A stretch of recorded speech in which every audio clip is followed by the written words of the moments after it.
So Andrew, what are some other fields that might be ripe with intellectual assets? Let's skip it. The question is where, not what. Thank you. Okay.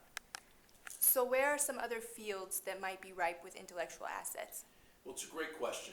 When we talk about this topic, and in the book, we primarily focus on the private sector. How can companies drive and maximize shareholder value in a way that will maximize the harvesting of their intangibles? But that's not the only place where intangibles grow. In fact, intangible assets are being grown right now around the world at our global universities, at government sectors, many trade associations and non-for-profits. Every type of organization has intangible assets. But we have another crisis going on in the United States right now. Notwithstanding the great efforts of organizations like AUTUM, the Association of University Technology Managers, and NCIAA, which helps foster collegiate innovation and entrepreneurship. Notwithstanding these organizations' great efforts, we still have very alarmingly low licensing royalty rates and revenue rates relative to R&D spending.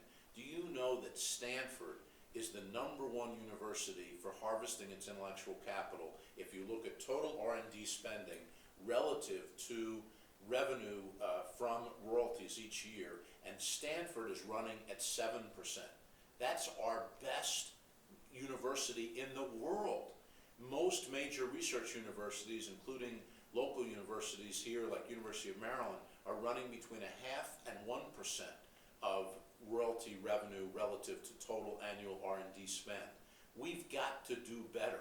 Our universities are creating billions of dollars a year worth of valuable intellectual assets, and that's not just inside universities, also inside government agencies.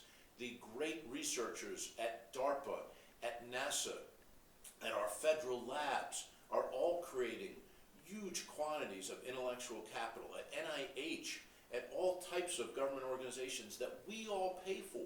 The National Science Foundation sits at the helm of some of these things, looking for additional licensing opportunities, looking to bring technology out of government labs and universities. But we need to build better systems for matching the technology that comes out of the universities and entrepreneurial companies or mid-sized companies or larger companies that can turn those innovations into shareholder value.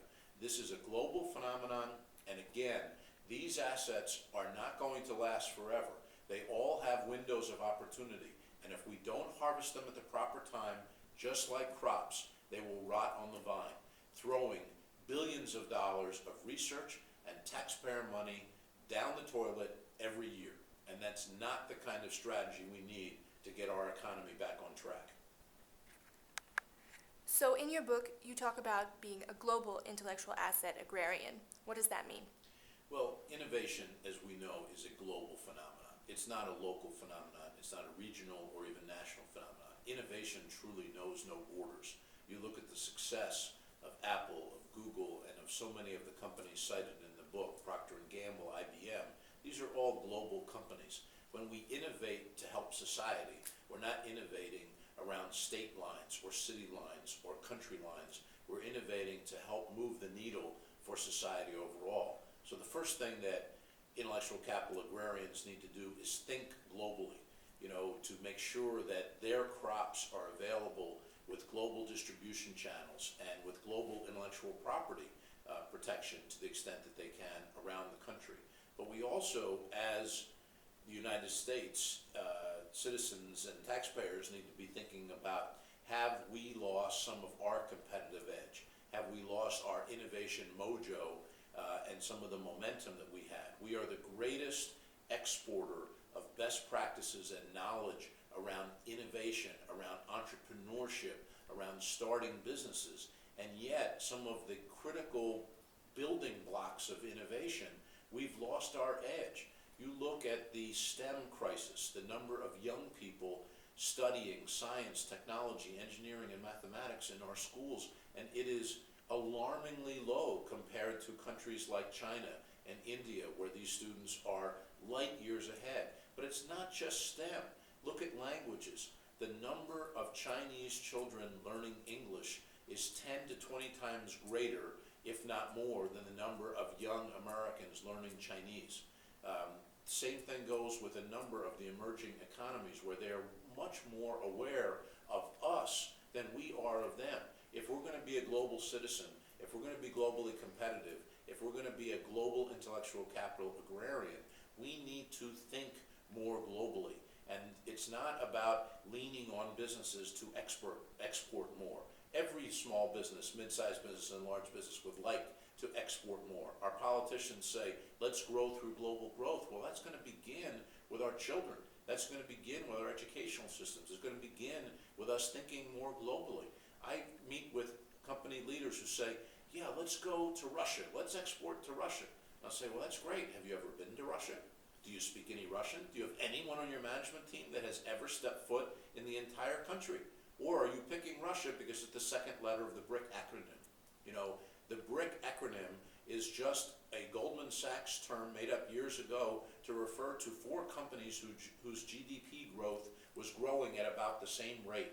Those couldn't be 4 more different markets. Having been to Brazil, Russia, India, and China, I can tell you that those are 4 markets that are as different as could be. And those aren't where your global focus should necessarily be.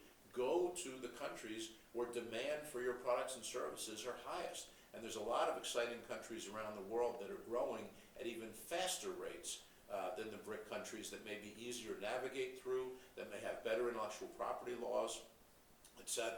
The other thing I would definitely look at is some of the trends. You know, I'm very bullish on Central Europe, Eastern Europe. A lot of technology coming out of those countries, a lot of well-trained, very smart people in those countries, willing to develop technologies at hourly rates lower than you may find in India or Pakistan or other countries that we typically have outsourced that process to.